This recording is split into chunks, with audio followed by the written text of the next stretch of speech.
जय हिंद। इससे पिछले वीडियो में यानी पार्ट 1 में यूरोप में राष्ट्रवाद का जो है लेक्चर 1, उसमें हमने यहाँ तक कहाँ तक देखे थे, तो ये देखे थे कि इटली पर अधिकार करने के लिए मेटरनिक ने इटली को कई राजवंश में क्या कर दिया, बांट दिया। कई राज्यों को उसको तोड़ करके अलग कर दिया और उसको क्या किया, तो अलग अलग राज्यों को दे दिया, राजवंश को दे दिया। तो आज हम जानेंगे कि इटली को कितने वर्ग में तोड़ा, यानी इटली के कौन कौन से ऐसा राज है जो अलग करके दूसरे राजवंश को दे दिया मेटरनिक ने। तो आइए हम देखते हैं, ठीक है, शुरुआत करते हैं कि मेटरनिक द्वारा बांटे गए इटली के राज। मेटरनिक ने इटली के प्रदेश, ये तो जाने कि मेटरनिक ने इटली पर अधिकार करने के लिए इटली को क्या किया, तो छोटे छोटे राज्यों में बांट दिया। तो अभी हम जानेंगे कौन कौन सा ऐसा क्षेत्र है। तो मेटरनिक ने इटली के प्रदेश सिसिली और नेपल्स, इटली का जो है प्रदेश था सिसिली और नेपल्स, इसको क्या कर दिया, तोड़ दिया, यानी अलग बांट दिया। और ये राजवंश जो है किसको दे दिया, ये दे दिया बुर्बो वंश के सम्राट फर्डिनेंड को दे दिया गया। यानी इटली का जो एक क्षेत्र था सिसिली और नेपल्स, इटली के क्षेत्र सिसिली और नेपल्स के प्रदेश दे दिया गया किसे, तो ये दे दिया गया बुर्बो राजवंश के सम्राट फर्डिनेंड को दे दिया गया, ठीक ना, ये फर्डिनेंड को दे दिया गया। और रोम, इटली की राजधानी है रोम, इटली की राजधानी कहाँ है, रोम। तो हम यहाँ पर लिख देते हैं कि इटली, इटली की राजधानी रोम है। कहाँ है, रोम। तो इटली की राजधानी रोम है, ठीक ना। उसकी राजधानी जो है इटली, तो रोम के आसपास के क्षेत्र, देखिए लाइट चली गई है,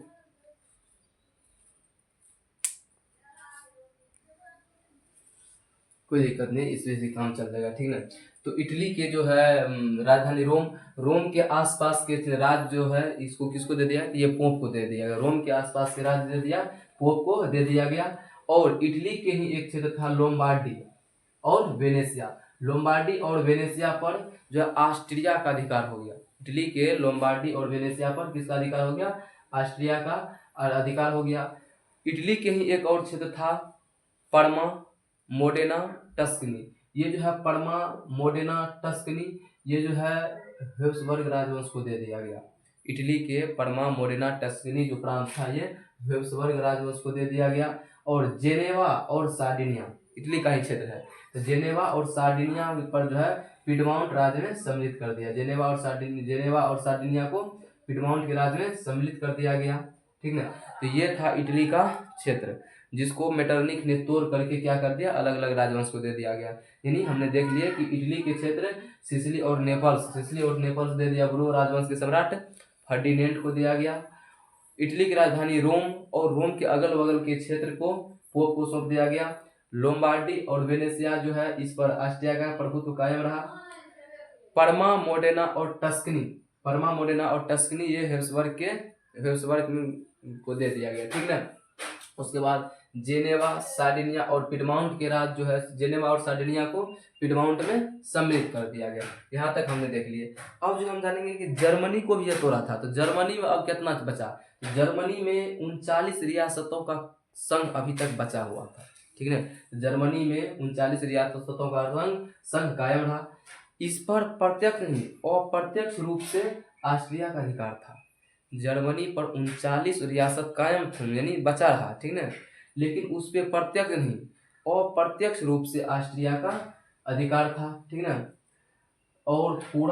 और वहाँ पे मेटरनिक प्रयास क्या किया कि ये जो है जर्मनी के 39 रियासत जो कायम रहा, ये तो ऑस्ट्रिया के अधिकार में रहा। और वह बहुत प्रयास किया, हद तक प्रयास किया मेटरनिक कि इस 39 रियासतों में कि लोगों में किसी भी तरह से राष्ट्रीयता की भावना उत्पन्न न हो, क्योंकि राष्ट्रीयता की भावना जैसे ही उत्पन्न होगा सब एकता के बंधन में बंधना शुरू करेगा और ये जो है मेटरनिक को उखाड़ करके फेंक देगा, ठीक ना। इसका अधिकार तो खत्म हो जाएगा, इसका तो कोई वैल्यू रहेगा नहीं।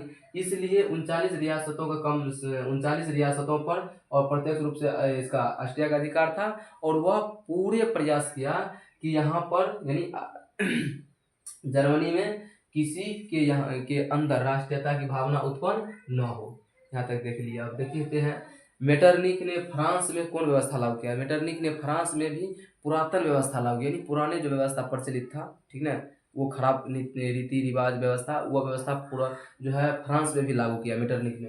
तो मेटरनिक ने फ्रांस में पुरातन व्यवस्था की स्थापना की, मेटरनिक ने फ्रांस में पुरातन व्यवस्था क्या किया, स्थापना किया। और पूर्व की व्यवस्था स्थापित करने के लिए, फ्रांस में पुरातन व्यवस्था स्थापित करने के लिए मेटरनिक ने वहां पे बुर्बो राजवंश को स्थापित किया। कौन राजवंश को? बुर्बो राजवंश को स्थापित किया। और लुई 18वां को वहां का क्या बनाया, सम्राट बना दिया गया, यानी राजा बना दिया गया। तो अभी तक हमने ये सब चीज को जाने, एक बार फिर से देख लेते हैं कि मेटरनिक द्वारा बांटे गए इटली के क्षेत्र। मेटरनिक ने इटली के पर अधिकार करने के लिए उसको कई राजवंश में तोड़ दिया, जैसे कि सिसिली और नेपल्स के क्षेत्र दे दिया गया किसे, तो ये दे दिया गया इसको फर्डिनेंड को दे दिया गया, ठीक ना, कि बुर्बो वंश का सम्राट था वो फर्डिनेंड को दे दिया गया। उसके बाद इटली की राजधानी रोम जो है, रोम और रोम के अगल बगल के क्षेत्र जो था वह पोप को दे दिया गया, ठीक ना। वह किसको दे दिया गया? पोप। चलिए लाइट भी आ गई, तो वह पोप को दे दिया। वेनेसिया पर ऑस्ट्रिया का अधिकार कायम रहा, एवं परमा, मोडेना और टस्कनी ये हेब्सबर्ग के उनको दे दिया गया। जेनेवा और सार्डिनिया ये पिडमाउंट में सम्मिलित कर दिया गया। अब जो है जर्मनी में 39 रियासत कायम रहा, जिस पर अप्रत्यक्ष रूप से ऑस्ट्रिया का अधिकार था। वह चाहता था कि किसी भी प्रकार से यहाँ पे जो है राष्ट्रीयता की भावना उत्पन्न न हो। मेटरनिक ने फ्रांस में भी पुरातन व्यवस्था को लागू किया, और पुरातन व्यवस्था को लागू करने के लिए फ्रांस में उन्होंने बुर्बो राजवंश को सम्राट बना दिया गया। और बुर्बो राजवंश को सम्राट बनाया, बुर्बो राजवंश को क्या किया, स्थापित, सॉरी, तो फ्रांस में पुरातन व्यवस्था को लागू करने के लिए बुर्बो राजवंश को स्थापित किया। और बुर्बो राजवंश स्थापित करने के बाद वहाँ का सम्राट लुई 18वां को बना दिया गया। लुई 18वां एक अच्छा, 18वां के बारे में हम क्या करेंगे, जानेंगे। लुई 18वां एक अच्छा शासक था। वह फ्रांस में उसको देखा तो लुई 18वां फ्रांस का राजा था। उन्होंने फ्रांस की बदलती हुई परिस्थिति को जाना, समझा, देखा, ठीक है, समझा, और फ्रांस में के जनता पर पुरातन व्यवस्था को थोपने का काम नहीं किया।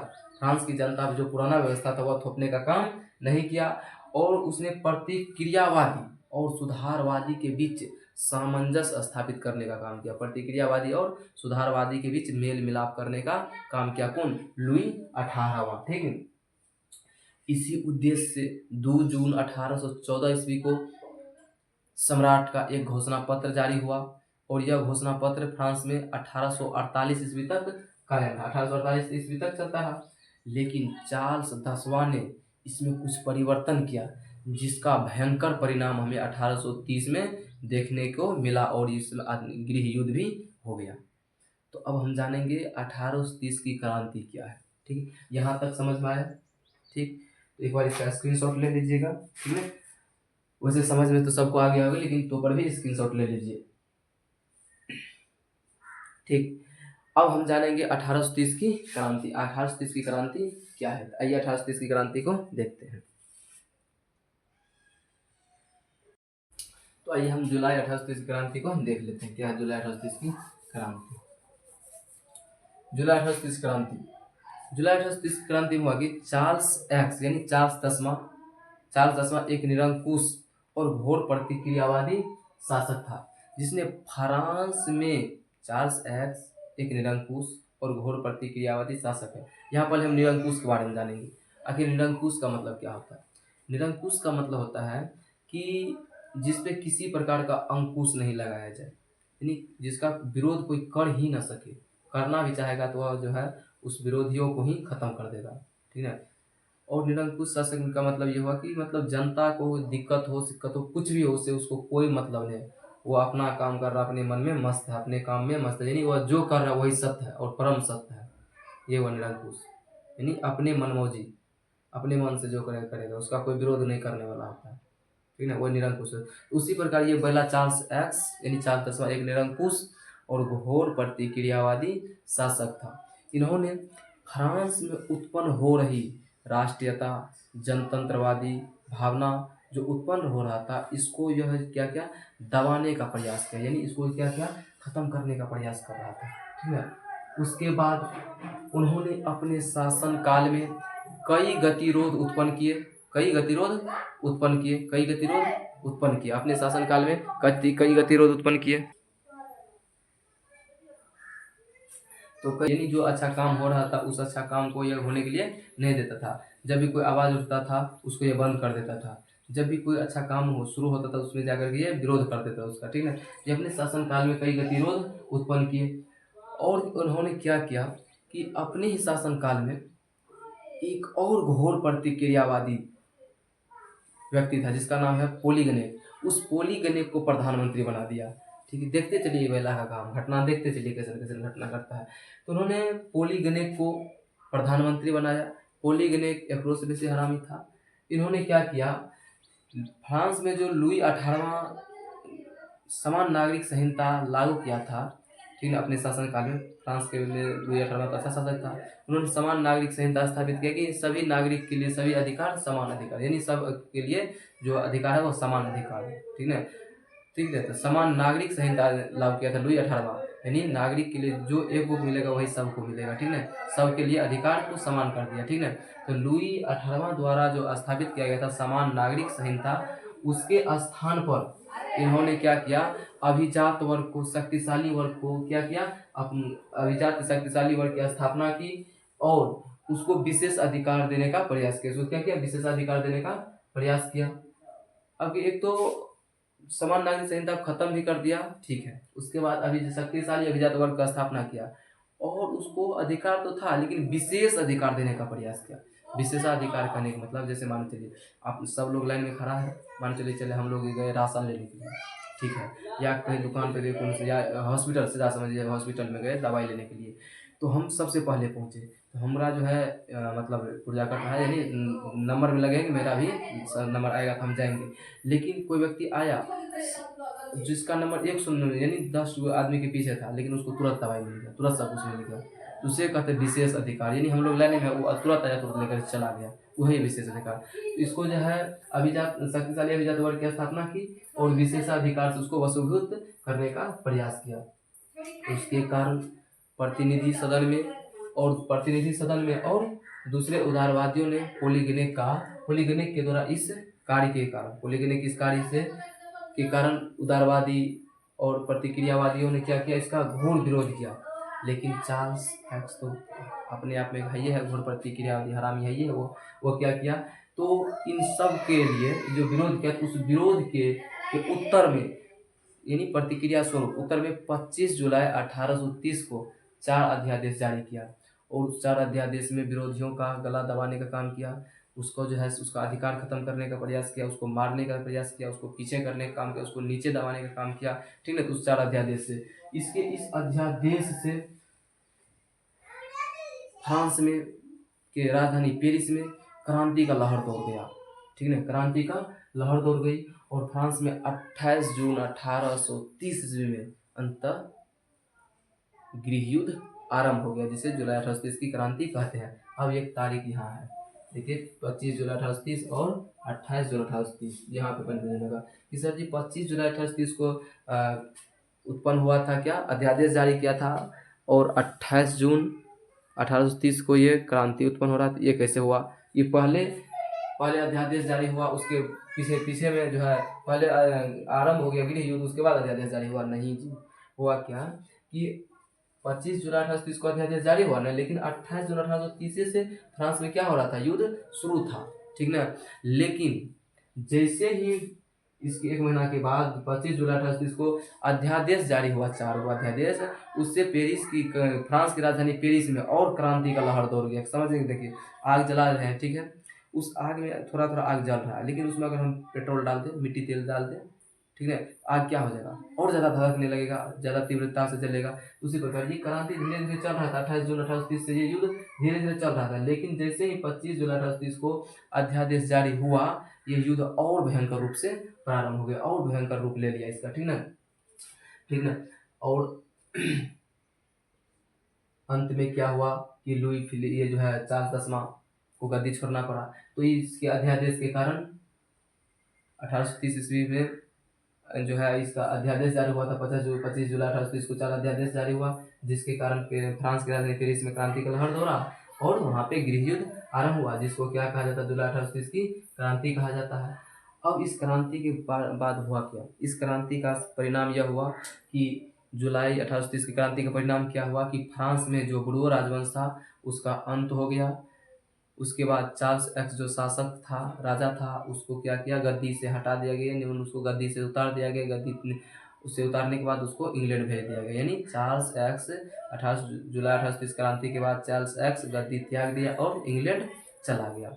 अब जो है, और वहाँ पे बुर्बो राजवंश का शासक हुआ था, तो बुर्बो राजवंश का भी क्या हो गया, अंत हो गया। और उसके स्थान पर फ्रांस में आर्लेयंस वंश को गद्दी सौंप दिया गया। और आर्लेय वंश की जो है शासक किसको बना दिया गया, लुई फिलिप को। लुई फिलिप एक अच्छा शासक था, लेकिन ये भी गलती किया, ठीक है, ठीक है। ये कुछ ऐसा काम किया कि जिसके कारण इसका भी विरोध हुआ।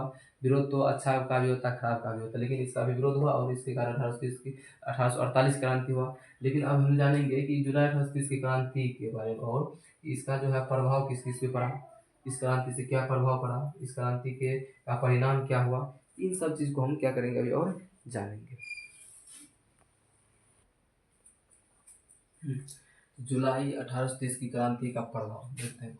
देखिए, इस क्रांति के कारण देश में कट्टर राज सत्तावादी का जो प्रभाव था वह कम होने लगा। यानी जुलाई 1830 की क्रांति का क्या प्रभाव पड़ा, इस पर इसकी क्रांति के प्रभाव यह पड़ा कि फ्रांस में जो है कट्टर राज सत्तावादी था, ठीक है, उस सब का प्रभाव धीरे धीरे कम होने लगा, ठीक है। और इस क्रांति का प्रभाव न सिर्फ फ्रांस में पड़ा बल्कि यूरोप में भी इसका प्रभाव पड़ा। और राष्ट्रीयता तथा देशभक्ति की भावना उदय हुआ। राष्ट्रीयता और देशभक्ति की भावना क्या हुआ, उदय हुआ इस क्रांति से। तो हमने 1830 क्रांति को अच्छी तरह से समझ लिया, ठीक। और इसके समझने के बाद अब हम जानेंगे 1848 की क्रांति। 1848 की क्रांति जानेंगे। तो 1830 की क्रांति आप लोग को कैसा लगा, समझे तो कमेंट कीजिएगा, ठीक है। और अपने दोस्तों को ये वीडियो शेयर कीजिए, लाइक कीजिए, कमेंट कीजिए। अगर चैनल को सब्सक्राइब नहीं किए हैं तो चैनल को सब्सक्राइब कर दीजिए, ठीक है। धन्यवाद। अगले वीडियो में हम आएंगे, अगले एपिसोड में, तो 1848 की क्रांति को बिल्कुल बढ़िया से अच्छा से समझाएंगे। और 1848 क्रांति के बाद अगला चलेगा। तो ये चैप्टर जो है एग्जाम के दृष्टिकोण से बहुत ही महत्वपूर्ण है। इस चैप्टर को मिस नहीं करना है। अभी शुरुआत में हम छोटा छोटा वीडियो बना रहे हैं, 15 मिनट 16 मिनट का वीडियो दे रहे हैं, ताकि आप लोग जो है आप लोग को एक वीडियो में एक टॉपिक क्लियर हो जाए, ठीक है। उसके बाद अगला जो है जैसे जैसे मतलब क्या करेंगे, आप लोग अच्छा समझना शुरू कीजिएगा, ठीक है। और जैसे जैसे समय बीतेगा तो हम क्या करेंगे, इसका लॉन्ग वीडियो यानी लंबा लंबा वीडियो भी बना करके देंगे, ताकि धीरे धीरे आप लोग क्या कि अभी पढ़ने का आदत लगेगी, ठीक है। ठीक, धन्यवाद।